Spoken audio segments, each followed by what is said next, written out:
ഈശോയിൽ സ്നേഹമുള്ള സഹോദരങ്ങളെ, ഈശോ തൻ്റെ കസിൻ സഹോദരങ്ങളെക്കുറിച്ച് സഭയ്ക്ക് പറഞ്ഞു തന്നിരിക്കുന്ന ശരിയായ വിവരണമാണ് ഞാൻ നിങ്ങളുമായി പങ്കുവയ്ക്കാൻ ആഗ്രഹിക്കുന്നത്. ഇൽ പോയമ ഡെ ലുമോഡിയോ, അതായത് ദൈവമനുഷ്യനെ സ്നേഹിത എന്ന പുസ്തകങ്ങളിലൂടെ. മത്തായി 13:55 4 കസിൻ സഹോദരങ്ങൾ ആരാണെന്നും അവരുമായിട്ടുള്ള ഈശോയ്ക്കുള്ള ബന്ധം ഈശോ വളരെ വ്യക്തമായി നമുക്ക് പറഞ്ഞു തരുന്നുണ്ട്. ഇന്ന് സഭയുടെ അകത്തും പുറത്തും പല വ്യക്തികൾ തെറ്റായി പഠിപ്പിക്കുന്നതായി കേൾക്കുന്നു. അതിനെക്കുറിച്ച് ഞാൻ നിങ്ങളുമായി പങ്കുവയ്ക്കാൻ ആഗ്രഹിക്കുന്നു. സുവിശേഷത്തിലേക്ക് നമുക്കൊന്ന് പോകാം. മത്തായി 13:55 മറിയമല്ലേ ഇവൻ്റെ അമ്മ, യാക്കോബ്, ജോസഫ്, ഷിമിയോൻ, യൂദാസ് എന്നിവരല്ലേ ഇവൻ്റെ സഹോദരന്മാർ. ഈ 4 സഹോദരന്മാർ ആരായിരുന്നു നമുക്ക് നോക്കാം. വിശുദ്ധ ജോസഫ്, ഔസപിതാവിന് ഒരു സഹോദരൻ ഉണ്ടായിരുന്നു. ആ സഹോദരൻ്റെ പേരാണ് ഹൽപ്പൈ. ആ ഹൽപ്പൈയാണ് ഈ 4 സഹോദരന്മാരുടെ പിതാവ്. മാതാവ് മറ്റേ മറിയമായിരുന്നു. ഈ ഹൽപ്പൈക്ക് പല പേരുകളുണ്ടായിരുന്നു. അദ്ദേഹത്തെ ഹൽപ്പൈ എന്ന് വിളിച്ചിരുന്നു, ക്ലോഫാസ് എന്ന് വിളിച്ചിരുന്നു, യാക്കോബ് എന്ന് വിളിച്ചിരുന്നു.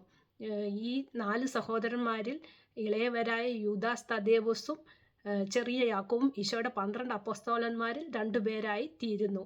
അതിനാൽ ഇവരുടെ പിതാവിൻ്റെ പേരാണ് സുവിശേഷത്തിൽ രേഖപ്പെടുത്തിയിരിക്കുന്നത്. ഈ ഹൽപ്പയുടെ 3 പേരുകളാണ് 4 സുവിശേഷകർ രേഖപ്പെടുത്തിയിരിക്കുന്നതെന്ന് ഈശോ വളരെ വ്യക്തമായി നമുക്ക് പഠിപ്പിച്ചു തരുന്നു.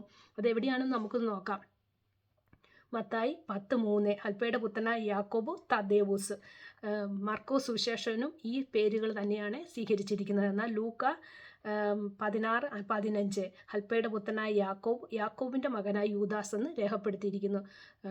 അപ്പസ്തോല പ്രവർത്തനത്തിലും ലൂക്ക സുവിശേഷൻ ഈ പേരുകളാണ് രേഖപ്പെടുത്തിയിരിക്കുന്നത്. എന്നാൽ യോഹന്നാൻ ശ്ലീഹ രേഖപ്പെടുത്തിയിരിക്കുന്നത് ക്ലോഫാസ് എന്ന പേരാണ്. ഹൽപ്പയുടെ ക്ലോഫാസ് എന്ന പേരാണ്. യോഹന്നാൻ 19:25 യേശുവിൻ്റെ കുരിശിനരികെ അവൻ്റെ അമ്മയും അമ്മയുടെ സഹോദരി ക്ലോഫാസിൻ്റെ ഭാര്യയും ഉണ്ടായിരുന്നു. ഇത് ക്ലോഫാസ് എന്ന പേരാണ് ഈ പിതാവിൻ്റെ 3ാമത്തെ പേരാണ് രേഖപ്പെടുത്തിയിരിക്കുന്നത്. പിതാവിന് ഹൽപ്പയെന്നും ക്ലോഫാസിന് യാക്കോബ് എന്നും പേരുണ്ടായിരുന്നു. പിന്നെ മറ്റേ മറിയത്തെ നാം കാണുന്നത് മത്തായി 27:61 ഈശോയുടെ ശവക്കല്ലറയിലുണ്ടായിരുന്ന മറ്റേ മറിയം ആണ്. ഈ മറ്റേ മറിയവും പരിശുദ്ധ അമ്മയും തമ്മിൽ സഹോദരിമാരായിത്തീരുന്നത് ചേട്ടൻ്റെയും അനിയൻ്റെയും ഭാര്യമാരായതുകൊണ്ടാണ്. അല്ലാതെ രക്തബന്ധം ഇവർക്കില്ലായിരുന്നു. ഈ മറ്റേ മറിയവും ഈശോയുടെ ശിഷ്യയായിരുന്നു. അതുകൊണ്ട് ഈശോയോട് ചേർന്നിരിക്കുന്ന എല്ലാവരും സഹോദരന്മാരായിരുന്നു.